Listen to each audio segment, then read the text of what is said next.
দেশে এবার চায়ের বাম্পার ফলন হলেও ক্রমেই সংকুচিত হচ্ছে এর রপ্তানি বাজার। গত বছরের তুলনায় উৎপাদন প্রায় 1.5 গুণ বাড়লেও সেখানে রপ্তানি আগের বছরের মাত্র 3/1 খাত সংশ্লিষ্টরা বলছেন, অভ্যন্তরীণ চাহিদা বাড়ার পাশাপাশি আন্তর্জাতিক বাজারে তুলনামূলক কম দামের কারণে চা রপ্তানিতে আগ্রহ হারাচ্ছেন ব্যবসায়ীরা।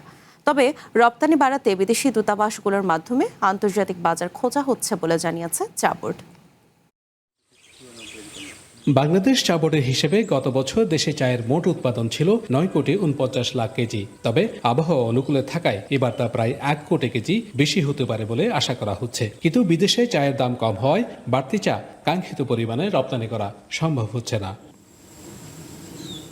বাগান মালিকরা বলছেন, প্রতি বছর যে হারে উৎপাদন বাড়ছে সেই তুলনায় রপ্তানি বাড়ছে না। ফলে বাড়তি চা তাদের জন্য দুশ্চিন্তার কারণ হয়ে দাঁড়াচ্ছে। প্রতি বছরই প্রোডাকশন বাড়াচ্ছি, কিন্তু ডোমেস্টিক যে কনজামশনের বাইরে যদি রপ্তানি না করা হয় তাহলে তো মার্কেটে চায়ের পরিমাণ বেশি থাকলে দাম আমরা কম পাবো।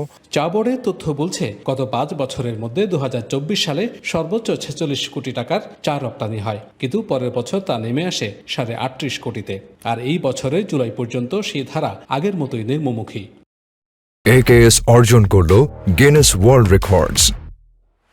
AKS দেশের প্রধান চট্টগ্রাম চা নিলাম কেন্দ্রের সবশেষ গত 15 নম্বর নিলামে প্রতি কেজি ভালো মানের চা বিক্রি হয়েছে সর্বোচ্চ 370 টাকায়, কিন্তু পাশের দেশ ভারত কিংবা কেনিয়ায় তার দাম প্রায় অর্ধেক। ফলে প্রতিযোগিতামূলক দামের কারণে ক্রমেই রপ্তানি বাজার সংকুচিত হচ্ছে। ওয়ার্ল্ডে যে চায়ের দাম আমাদের চা থেকে একটু কম, ডিমান্ড হলো $1.90, $1.10, মানে 130 টাকা, 20 টাকা, 110 টাকা পার কিলো। আমাদের কস্ট অফ প্রোডাকশন 230-40 টাকা। সো এটা খুব টাফ, এক্সপোর্ট করা খুব টাফ। 4 দশকেরও বেশি সময় ধরে চা রপ্তানি করা ইস্পাহানি গ্রুপের এই শীর্ষকর্তা মনে করেন, G2G বা সরকারি বাণিজ্য সহযোগিতা ছাড়া বর্তমান বাজারে বাংলাদেশের চা রপ্তানি বৃদ্ধি প্রায় অসম্ভব। সেকেন্ড হাইয়েস্ট এক্সপোর্ট আর্নিংস ছিল চা, জুট, তারপর চা।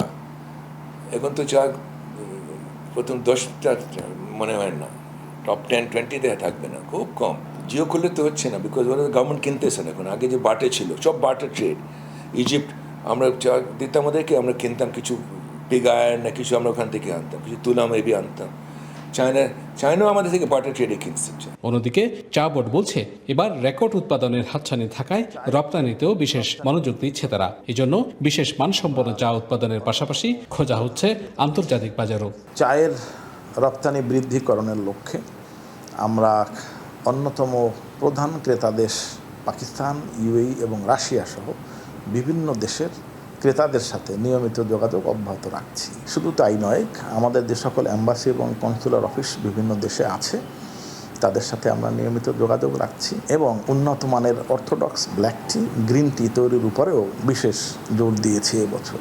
খাত সংশ্লিষ্টরা বলছেন, চা রপ্তানি বাড়াতে হলে বাগান মালিকদের প্রণোদনার পাশাপাশি সরকারের উদ্যোগেই বিকল্প বাজার তৈরি করা জরুরি। Shahnaz Riton, One News, Chittagong.